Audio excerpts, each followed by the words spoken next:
the SAME young members. I know right now, this is very unique from past webinars. We're all facing, unique times and challenging times. So I really hope everyone is staying safe with everything going on with COVID-19. Continue to listen and advise or adhere to everything that you are being advised to do, social distancing, all that stuff. So again, I am glad and thankful that, Colonel Kimball was able to continue with this scheduled webinar instead of having to cancel like a bunch of other things that be going on. So a few housekeeping items though before we get started. Just want to let everyone know we hold monthly young member calls with Victoria, who's the chair. She kind of just talks about everything going on within the young member community. So those are on the website. Feel free, anyone who wants to join and listen in on the background to hear what's going on. Those are not restricted to anybody. Something new though is all these webinars, we do record them and we post them, but from now on they're going to be posted where you actually have to log in and have a SAME membership. So this one being one of them moving forward is going to be again recorded but available to any SAME members. I will say right now, if anybody wants a PDH credit, just please in the chat box send your email address just to me, to the organizers. You can send it to the organizers and I'll be able to get it afterwards. And I think that's really just kind of, keep it quick on the housekeeping. I do appreciate everyone else being able to join this call. So without further ado, I'm going to go ahead and introduce our guest speaker today. It's Colonel Ray Kimball. He's going to be talking about how to become a great protege. He's done a series so far with regards to the topic of mentoring and that mentor-protege relationships. It's a very good topic for us as young professionals going into our careers. We can definitely take advantage of any tips that the Colonel can give us. So he'll be hopefully presenting at JTC in May if that continues to go on. Obviously, official announcement for that will come later. So, but Colonel Kimball is a native of Reading, Pennsylvania, and is commissioned through the United States Military Academy. He's got a very long resume, so I've kind of shortened it. He's been deployed to Kuwait in support of Operation Iraqi Freedom. He's got a master's degree in history from Stanford. And he taught courses in history of Western civilization and Russian history, again at West Point. He's joined the Obama administration as an executive assistant and chief of staff for European affairs. He's also completed a doctorate in education and learning technologies through Pepperdine University. He wrote a dissertation on Army mentoring, and that was later published as the Army Officer's Guide to Mentoring. And recently he's gone back to working. Is there somebody on? I guess. Sorry, Eddie. Can you take off the webcam, or is that somebody else? Anyway, I'll keep it for. Anyway, the Colonel's got a very impressive resume. I definitely appreciate his new role as the director of the CALDOL, which is the Center for Junior Officers, and is a professor at West Point. So, without further ado, sir, I'm going to turn it over to you, and the floor is yours. Terrific. Thank you so much, and I really appreciate the opportunity to speak here with SAME. And really kudos to SAME for this whole webinar program that you've got. You all were doing remote education and remote professional education well before it suddenly became fashionable to do so over the last couple of weeks. So really kudos for you for having the foresight of that program. It's a great honor to be here with everybody today. One thing that I'll ask is, I find that webinars like this really work best when I've got feedback as I go.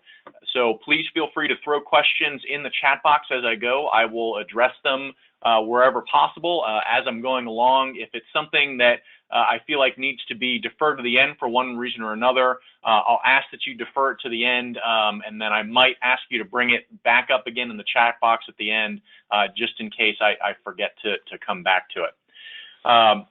So you may have noticed the title Telemachus Unbound, and a bunch of engineers are probably looking and going, what in the world is Telemachus, and what does that have to do with me? So it's a good place to start.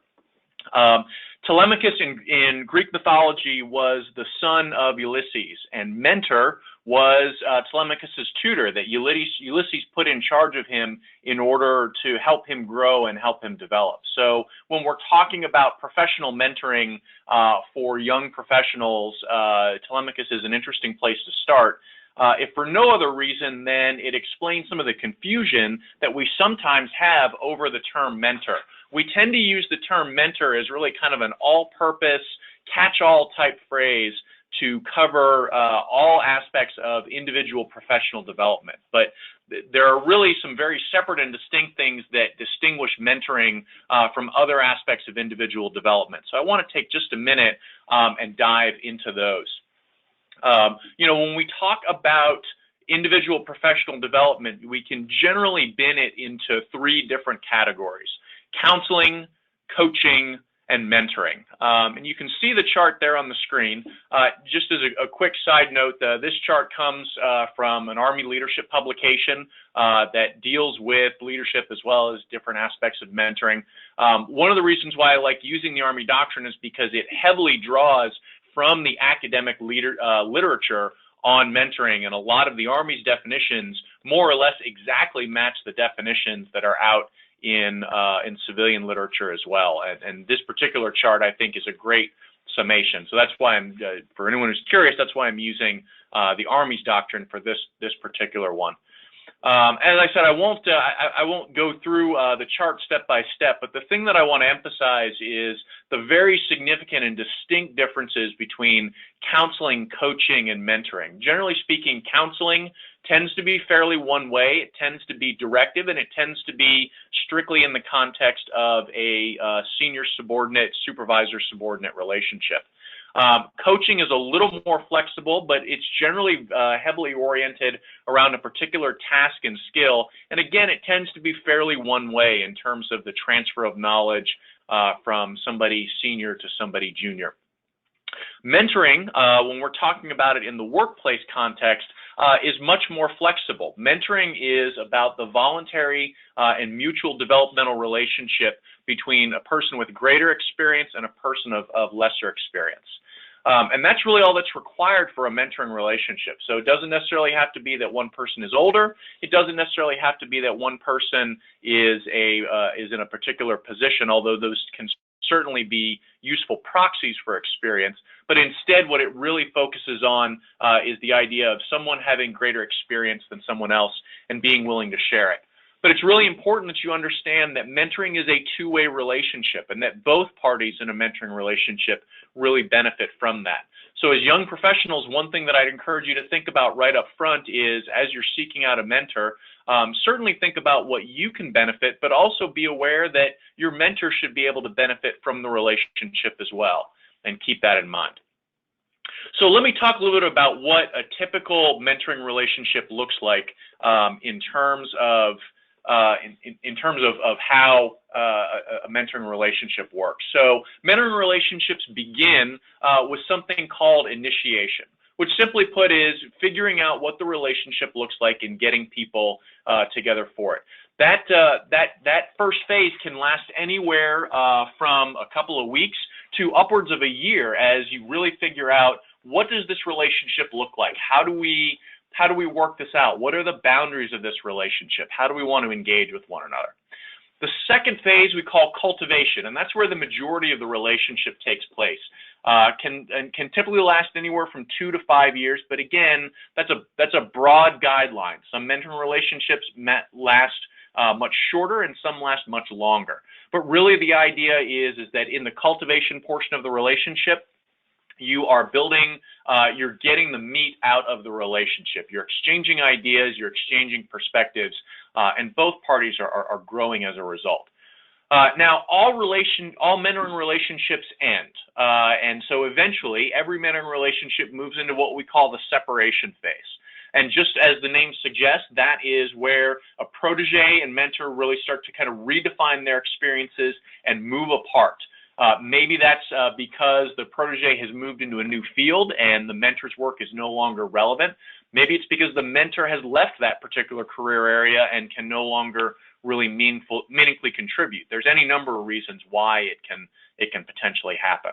And then finally, redefinition, which is where the mentoring relationship has definitely ended and something else has taken its place. Maybe that's a friendship. Maybe that's just occasional engagement, or maybe it's just a total lack of contact between the two. All of those are potential outcomes for a mentoring relationship.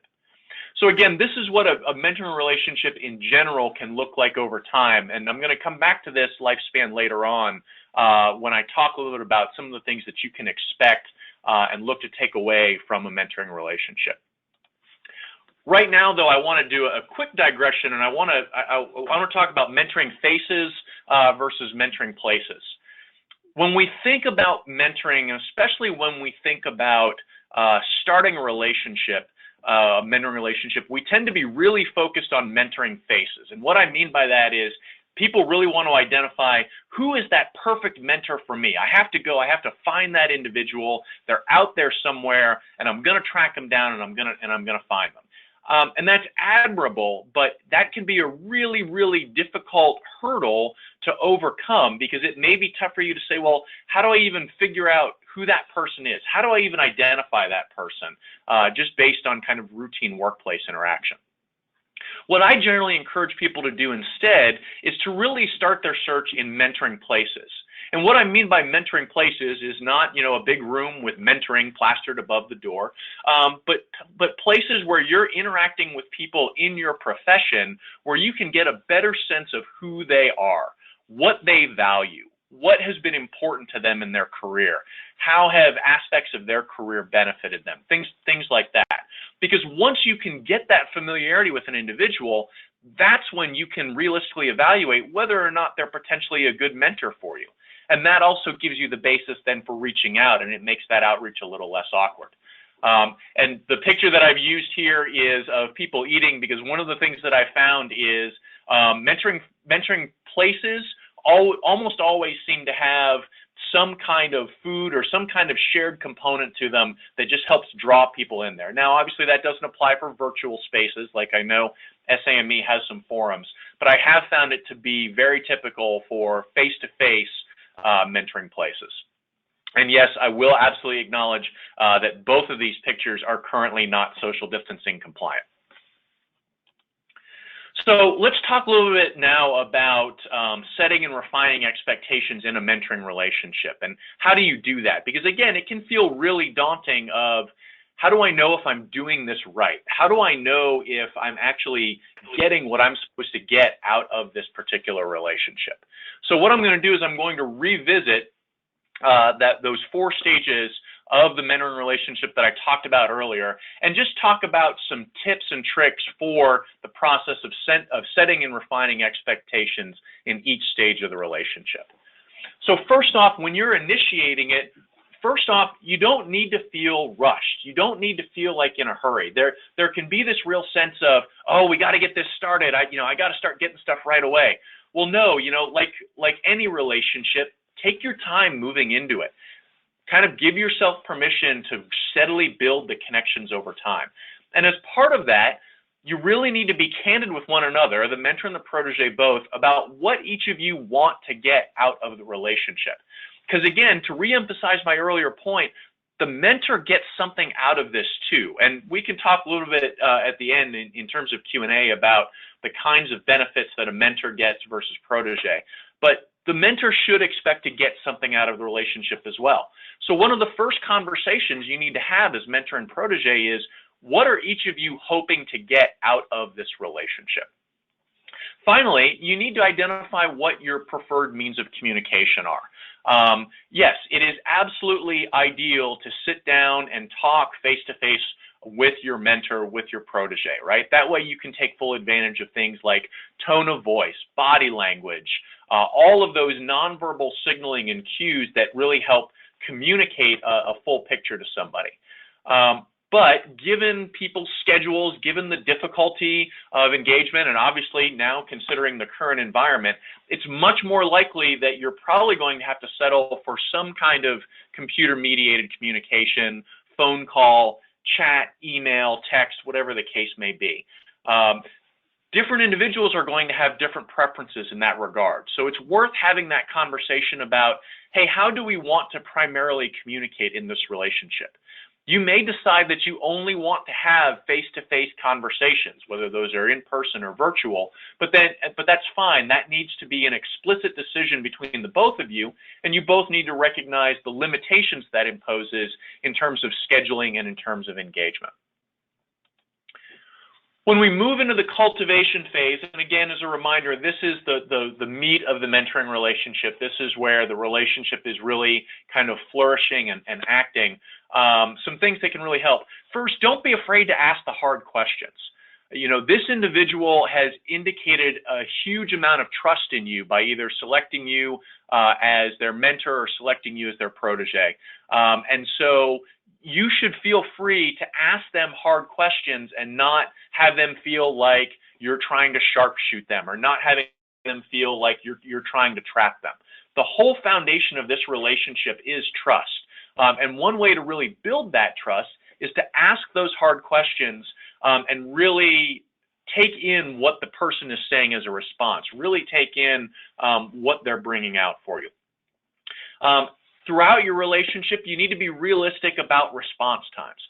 All of us are busy professionals. All of us have things that are contending for our attention. All of us have things that we are trying to wrestle with in both our professional lives and in our personal lives. And sometimes that's going to mean that your mentor may not get back to you as quickly as you like. So you need to be realistic about response times, and you also need to be understanding that, hey, sometimes that mentor might need a little extra nudge of, hey, Jane, I sent you this note a week ago. I haven't heard anything from you. Do you have any thoughts on this? And give the mentor that graceful out of, hey, I'm sorry, I got slammed. I didn't have the chance to look at it, rather than assuming that your mentor is just done talking with you. Finally, in the cultivation phase, and I really can't stress this enough, be ready for mistakes. Be ready for errors, for problems. You know, you're human, they're human, especially if this is their first time being a mentor. They're going to make mistakes and you're going to make mistakes. And just be ready for that. Be willing to accept that. Be willing to say, hey, okay, this was a problem. Let's figure out a way to get over it. Now, a little bit later, I'm going to talk about some potential warning signs. And I would say that if you're consistently seeing errors that are falling into that category of warning signs, then there might be a bigger problem. And we'll talk about that here in a little bit. As you move into the separation phase, as the relationship really starts to wrap up, to come to an end, first and foremost, just accept that that's going to happen. A lot of times there's a perception from people that, oh, this mentoring relationship is ending. I must have done something wrong. I didn't set this up right. I didn't manage this right. I did something wrong. Well, nothing could be further from the truth. Mentoring relationships are human relationships, and they all end. Every single mentoring relationship that's ever been created ends at some point because it's a human relationship. So just be accepting the fact that the end is going to come at some point. As part of that, be willing to talk about the fact that you see the relationship changing, that you feel like you're drifting apart from your mentor. Because keep in mind that if that feels uncomfortable to you, it may feel uncomfortable to them as well, and they may be really reluctant to bring it up to you because they may feel like they're failing you as a protege. Okay, so be willing to raise this as part of your communication. Be willing to raise this and say, hey, you know, it feels like things are changing. Do you feel that way too? Because then once you raise that, then you can find a way forward. Then the two of you can have a real and honest conversation about, okay, you know, where do we go from here? It does feel like that, you know, we're not going to be mentor and protege anymore. What comes next? And so finally, once you do reach the end of that mentoring relationship, however it may end up, maybe it ends up as a friendship, maybe it ends up just with an end of communication. There are a couple of things that I would really recommend that you do as a protege at the end of every mentoring relationship. First and foremost is to say thanks. This seems self-evident, but I have to tell you, it is really meaningful to mentors. When proteges take the time and just express thanks to their mentors about what the relationship meant to them. It does not have to be, big and formal. It doesn't even necessarily have to be written, although I would tell you that I think there's real powerful in writing a good old-fashioned letter to someone and sending it to them expressing thanks. I have some of the letters that my proteges have sent me over the years, and I still treasure them. They're still really important to me. As part of that saying thanks, take stock for yourself on what you got out of this relationship and how it changed you. Because it did. I guarantee that this mentoring relationship changed you in some way. So take the opportunity to really reflect and say, how am I a different person at the end of this relationship? And that can be anything from you're at a different stage in your career, you're working in a different role, to, hey, I behave differently, I approach problems differently, I come at challenges differently. But take that stock. And that stock taking is really important because at some point you're going to want to move into another mentoring relationship. Maybe you'll still be the protege and maybe somebody else will be a mentor, or maybe you'll be the mentor for somebody else. Regardless, one thing that you have to avoid is trying to repeat the exact same relationship you just had. I mean, this is our natural tendency as humans, right? If something works, why mess with it? Why fix it if it's not broken? Let's just do the same thing over again. But again, the key thing is that you have to recognize, you've got to recognize that you're a different person in terms of, you've got to recognize that you're a different person in terms of what came out of this. Mark raised a great question in the chat box. Who typically initiates the separation and redefinition phases? I think it can easily be either the mentor or the protege. By the way, Mark brings up an interesting point on terminology, so allow me a brief digression. You'll hear the term either protege or mentee used in the literature to talk about the junior person in a mentoring relationship. Either term is fine. I will tell you that I use the term protege because I feel like the term mentee implies someone that something is being done to, right? That you are solely on the receiving end of a mentoring relationship, and that you're not really giving back. So that's why I use the term protege, but mentee is equally absolutely acceptable. So yeah, in terms of who typically initiates separation and redefinition, it can really be either one. Frankly, it tends to be the person who first identifies that something has changed, which suggests that it's probably typically the protege, but the mentor may be the one who announces, hey, I'm getting ready to make a big change in my life, in my career path, and I think I might not be the best fit for you anymore. So great question, Mark. Thank you for raising that. So I talked before about being aware of stumbles and being aware of challenges. And as I said, we're always going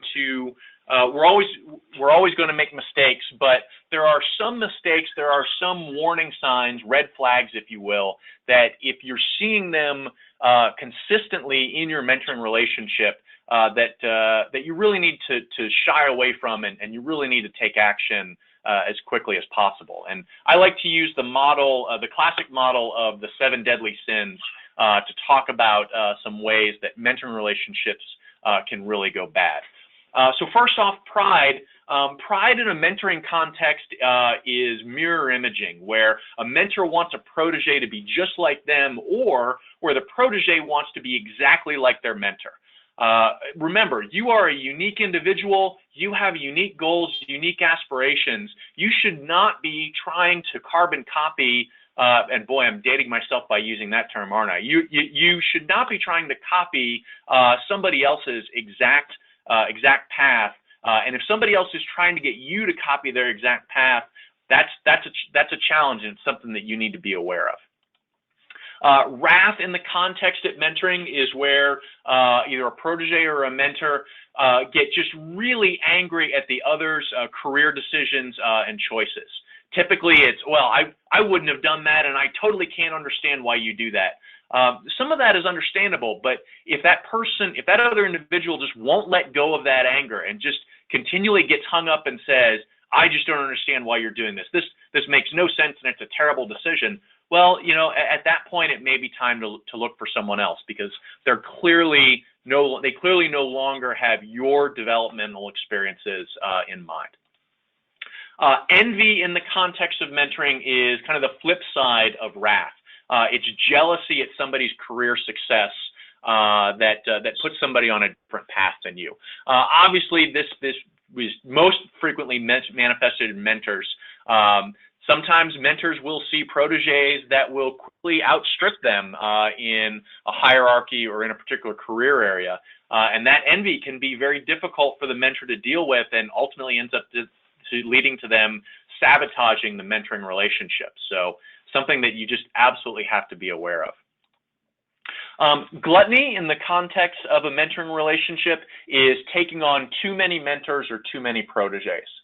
And I want to explain this a little bit, because we have this conception of mentoring of the classical mentoring relationship of a one-on-one individual. But what we know from research of mentoring relationships is that more and more people are taking a networked approach to mentoring, where they will have multiple mentors or multiple proteges, and they'll be engaging with them simultaneously and sharing ideas.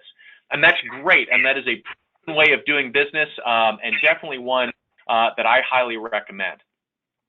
But what I would caution you is that becomes a problem when you take on so many proteges or so many mentors that you can no longer give them individualized attention. You can no longer respond to their questions. You can no longer respond to their engagement in a timely manner. And that's where you really need to kind of step back and look at yourself and say, you know, wait a minute, I think I've taken on more than is really healthy for me here.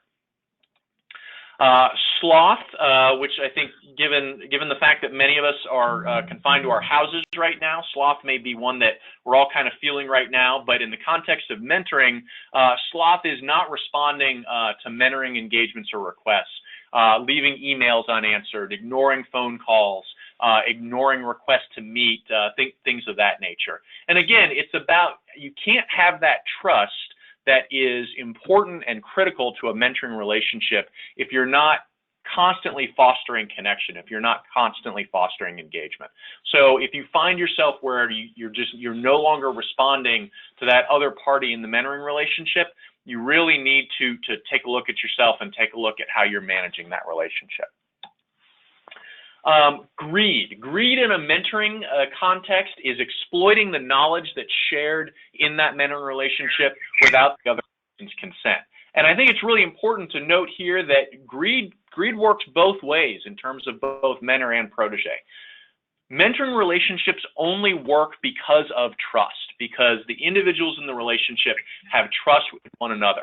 Mentoring relationships are intimate relationships where you share ideas, where you share feelings, where you share private knowledge. That knowledge should never be shared outside of the mentoring relationship without the consent of both parties. Never, never, never.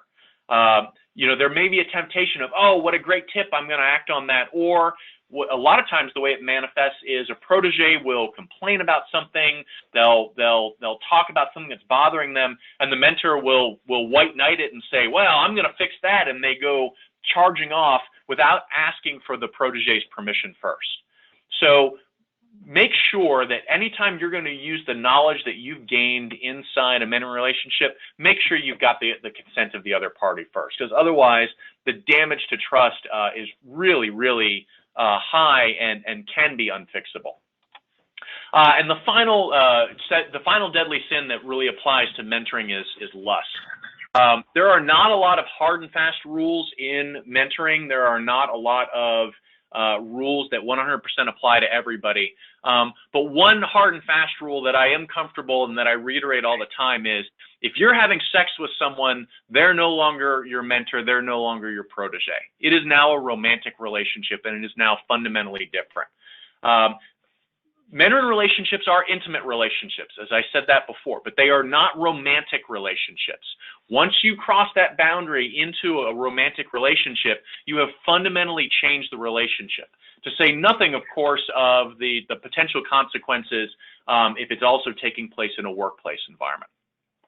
So I would just encourage you to be aware, use the 7 deadly sins as kind of a framework for just looking at the conduct of a mentoring relationship and making sure that it's not showing any particular warning signs or any particular danger signs. All right, so I have thrown an awful lot at you, and right now one of the things that you're probably just trying to get straight in your mind is, great, how do I actually get started? How do I actually go about finding a mentor? How do I actually get this ball rolling? So a couple things that I would recommend for you. First, as I mentioned before, talking about the difference between mentoring spaces and mentoring faces is look for those mentoring spaces that are convenient to you, that are easy to access. And again, I absolutely acknowledge that in the current environment, there are many mentoring spaces that are probably no longer available. Maybe it's a favorite bar, maybe it's a cafeteria area in a place that's no longer available. So I would encourage you, though, to look more at online spaces, and which are exploding now as people are still seeking contact that they can't have face-to-face.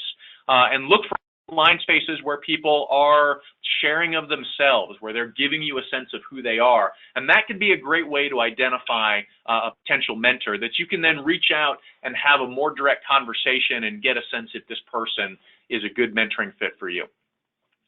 As you're talking with people, ask them about their mentoring stories.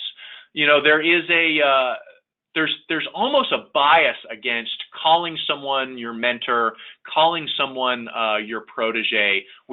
Sometimes we feel like that is presumptive. We feel like that doesn't. We feel it just feels wrong to us.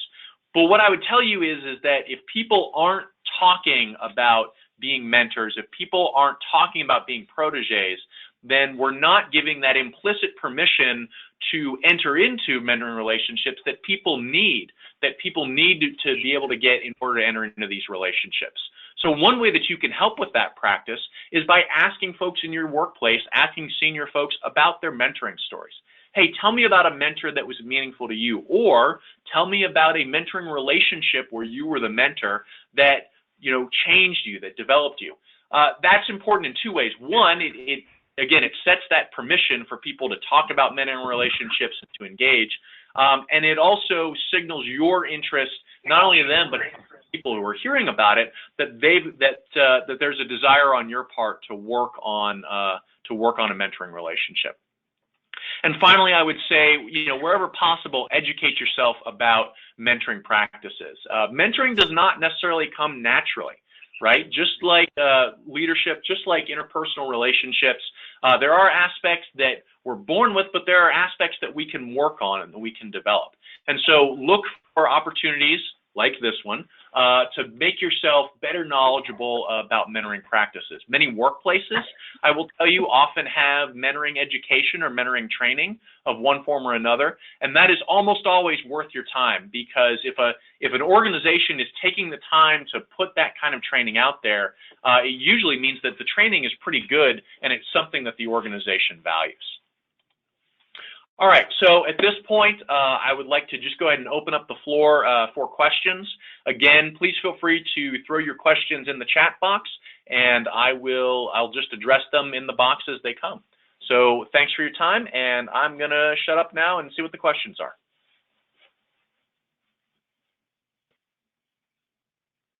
Great, thanks. I was gonna say, everyone, if you can just start typing in your chat. I don't want to. I've got a few written down prior, and I can start it off, but I want to make sure that we're not just jumping on top of each other. So if everyone can just type in your questions in the chat box, and then the Colonel and myself can moderate it.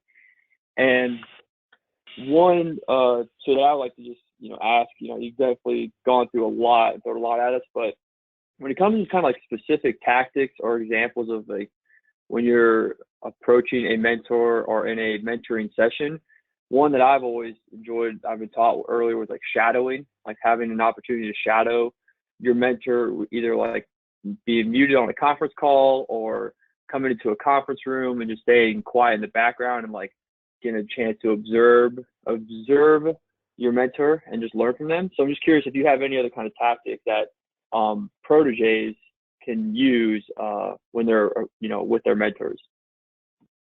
Yeah, great question. So shadowing is a great one, and one thing that I would really encourage you to do if you use that particular approach is, whenever possible, try to schedule a time for you to do a debrief with your mentor afterwards. And what I mean by debrief is for you to say, hey, here are the things that I took away from your conduct in that meeting or in that event. Here are the things that really stood out to me. Here's why I think you did them, or here's what I think you were going for. Or, hey, I didn't understand why you did this way. I didn't understand why you did this that way. Remember that for that mentor, the things that they're doing are probably second nature to them. They've probably been doing them for years, and it's unconscious for them now. So for them, it's probably just a case of, oh yeah, I mean, that's what, and they wouldn't even think to raise it to you as a deliberate practice. Frankly, it can also be helpful for them. And again, this is one of the ways where mentors can benefit from a relationship. If they've been doing something, if they've developed something unconsciously and you point it out to them, that can be enormously helpful to them of, oh wow, I never realized that I actually do that. I never realized that this was something I did. Thank you for helping me flesh it out. So yeah, so shadowing is a great one. I think just in general, any kind of reflective practice with your mentor. So that might be, a periodic recurring meeting where you just put a mark on the wall and say, hey, every 2 weeks, every 3 weeks, we're going to sit down and have coffee or breakfast or whatever the case may be. But having those kind of scheduled sessions, reflective sessions where you can get together and engage thoughts and engage ideas, I think is a really great prompt for mentoring practice, because it keeps you engaged, and it also gives you both something to look forward to, where you both can look at something and go, oh yeah, this is coming up, I want to make sure I talk about X, Y, and Z. Great. I definitely agree with that. The whole having a debrief meeting, even if it's 20 minutes to ask about something, that would be great. I think there's something in the chat box, sir, if you want to read that, and then maybe address the question from Michelle. Yeah. And I'll read it out because I know we have some folks who have called in. I know I'm on my company's available mentor list, so I get a lot of calls from new employees. What's the best way to determine if the mentor-protege relationship will be worthwhile? And what's the ideal number of proteges a mentor should try to handle? Yeah, fantastic question, and kudos to Michelle, to your organization for having an available mentor option, but not like forcing somebody down a particular road, because one of the things that the research tells us is that connections that are made organically, where the mentor and the protege identify one another and say, hey, that's the person for me, that's the one I want to engage with, those tend to be more effective and longer lasting than ones that are brokered by somebody else in the organization. In terms of how what's the best way to determine if it'll be worthwhile, I think have that initial conversation about what do they want to get out of it? What did they see in you that helped you, that drew them to you? And if their answer is, well, you were there, okay, well, now maybe we need to have a little more of a conversation. But they may also say things that really resonate with you and that really draw you in. And I think also you talking about the kinds of things that you've had in your mentoring experiences will also be really helpful to identify to them that, hey, this is worthwhile and this is a useful use of our time. Ideal number of proteges a mentor should try to handle. This one's tricky. For your first mentoring experience, my advice would be keep it strictly one-on-one. If this is your first time mentoring, that person is going to take more of your time and attention than what you may actually initially realize. So I would say initially just one-on-one. Once you get comfortable with mentoring and you kind of grow into your role as a mentor, then you'll get more comfortable with taking on multiple people, 2 or 3 or 4. I find my personal sweet spot tends to be 2 or 3 proteges at once. I find that anything more than that, and I'm really not able to give them the attention that they deserve. So great question. Mark's question, should a mentor share their struggles with proteges or stay focused only on the protege's need? Mark, fantastic question. Absolutely the former. A mentor should absolutely share their struggles, and there's a couple of reasons why. One, it just builds trust, right? You're showing that vulnerability. You're showing that willingness to expose yourself and lay yourself out there to your protege, and that will in turn engender trust back from the protege and greater sharing from the protege. Second, I think it's really great role modeling for you to share struggles, right? Because if you are the classic stoic stone face of, oh, nothing bothers me, I'm good. Well, the message that that's sending to the protege is that's the expectation in this profession, that you should be stoic, that you should be stone-faced, that it's not acceptable to share your struggles, even in this kind of intimate relationship. So it's great role modeling in that respect. And finally, remember, mentors should get benefits out of a relationship too. So by you sharing your struggles, that's helping you kind of reflect on this and think about how you want to manage it. And they may even have some helpful suggestions or helpful insights for you. There have been many occasions where I've shared concerns, I've shared struggles with my proteges, and they've helped me see a method or a perspective that never would have occurred to me. So, Mark, in short, yes, absolutely. Share your struggles with your protege. Matthew, is it possible to have a mentor too long, and is there a period of time you'd recommend that's best to continue growing? Yes, it is absolutely possible to have a mentoring relationship too long, to kind of stay in that relationship after it's no longer kind of providing any useful benefit. And, you know, keep in mind that you may feel, well, it's not really providing a benefit to me, but I really don't want to cut that individual loose. Well, if it's not providing benefit to you, odds are really good that it's not providing benefit to the mentor either.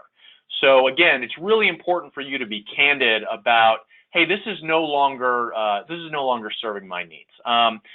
In terms of a specific period of time, no, there really is not a fixed period of time. It is so dependent on the individual. Again, I would say that it really boils down to following that reflective practice and being open and honest with one another about, hey, are we still getting what we want out of this relationship? Continuing on down. Do you have a recommended book or article that is really impactful with today's workplace? So one that so many. One that I have just finished that is really impacting how the language that I'm using with my team is called Leadership as Language. And I don't know if any of you have ever read the book Turn the Ship Around. Navy submarine captain, L. David Marquette, Navy submarine captain, who talked about his experience of decentralizing power and authority on a nuclear submarine. Really, really powerful book. His follow-up is called Leadership as Language: The Hidden Power of What You Say and What You Don't. And it is changing the conversations that I have with my teammates on a daily basis, because it's making me think about the messages that I send inadvertently. So that is the one that I'd recommend right now. I mean, so many books that I could recommend, but that's one that's very much on my mind right now. Question from Victoria. You may have, how do you know when you, as the protege, have outgrown a mentoring relationship? Yeah, Victoria, what I would say is when it's no longer really contributing benefit to you, when the things that you're hearing from the mentoring relationship and you're kind of like, that that doesn't really help me. That doesn't really do anything for me. And so when that happens, have that conversation. And yeah, let me type it in the box here real quick.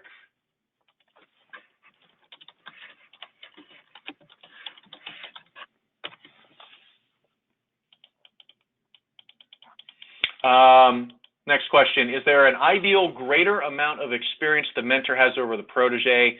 I've heard previously 3 to 5 was a good range. So this, by the way, go Dirt, Nate, awesome to see you on here. I saw Tim Flag as well. There isn't, and in terms of greater amount of experience, and I want to bring out on here, I talked about this in one of the other web chats, but didn't really bring it in here, was the idea of peer mentoring. And the idea of a peer mentor is someone who is roughly comparable to you in terms of experience or rank in the organization, but has slightly more experience in particular areas. And so this is an area where I think there can actually be a relatively small delta in terms of experience between a mentor and a protege, and it can still be really effective. Because with peer mentoring, there's a phenomenon called mutuality, which is where peer mentors can kind of flip back and forth in the mentor and protege role depending on the particular area. So just to give you an example, in a peer mentoring pair, person A may have more experience in project management. And so when it comes to the relationship, they're the mentor in terms of project management. But person B may have more experience in counseling and in individual development of subordinates. And so they play more of the role in that respect. So no, I would absolutely not say that there's an ideal greater amount. Again, it's really about identifying the mentor that has the experience that you want to tap into and use. All right, I think I've made it to the bottom of the chat box. Let me see if there are other questions. Hey, sir, this is Matt coming from Germany. I don't have the, just calling in. Hello? Matt, you broke up a little bit. I heard that you're Matt coming from Germany. Go ahead as best you can, please. Hey, I'm the young member rep for my SAME chapter, and we're actually trying to start up a mentorship program. Do you think that that would be too forced, us trying to actually like send out a questionnaire, try to ask? Do you think that that is not personal, or is that too forced? Over. So Matt, you broke up a little bit, but what I think I heard was you're looking to start up a mentoring program, and you're worried about it feeling too forced, too directed. So first off, kudos to you all for setting that up. That is fantastic, and seeing kind of grassroots programs like that spring up really fires me up and really excites me. I think it does not have to be forced. It's all in how you present it. So one of the kickoff. Let me start again on that.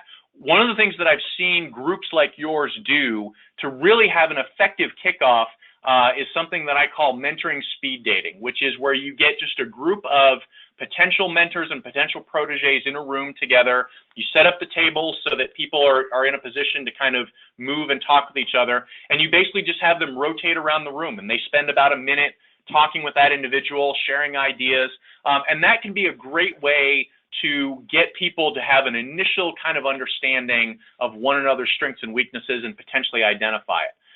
Organizations that I've seen do that and then follow it up with some practical instruction to both mentors and proteges about, hey, okay, you've identified a mentor, you've identified a protege, here's some things to think about, here's some approaches to consider as you're managing this.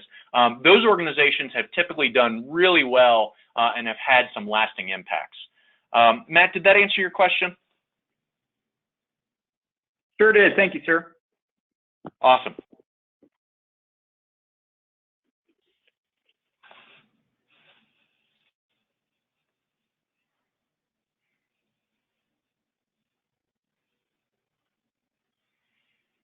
Okay, any other questions?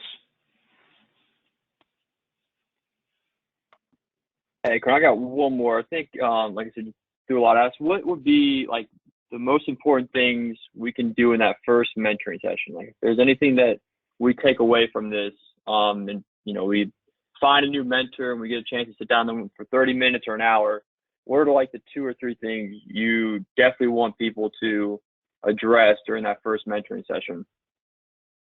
So the first thing I would say is be really candid about what your career and personal goals are.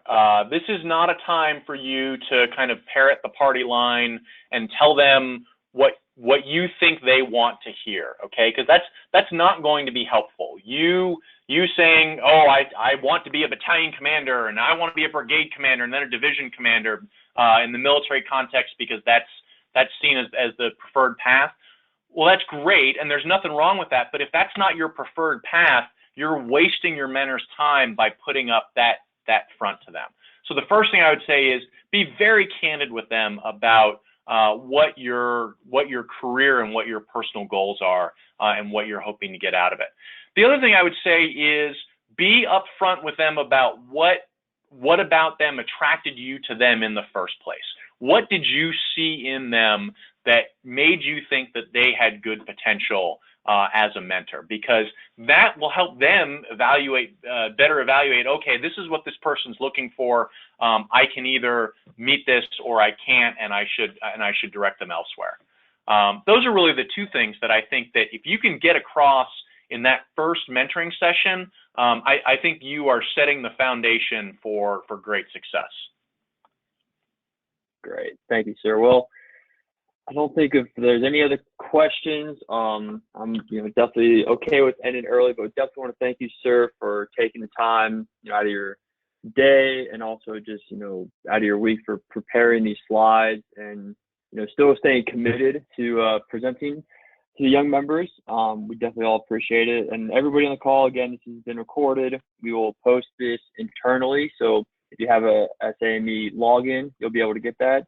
The last thing I'll say is please send me your email so I can give anybody a PDH credit PDF. I'll email that later this week.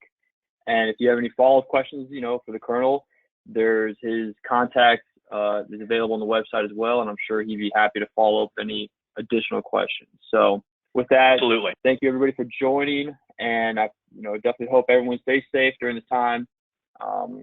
And if you got questions, please let me know. And, again, stay safe and look forward to talking to everybody in the next webinar. Thank you all so much. Have a great day.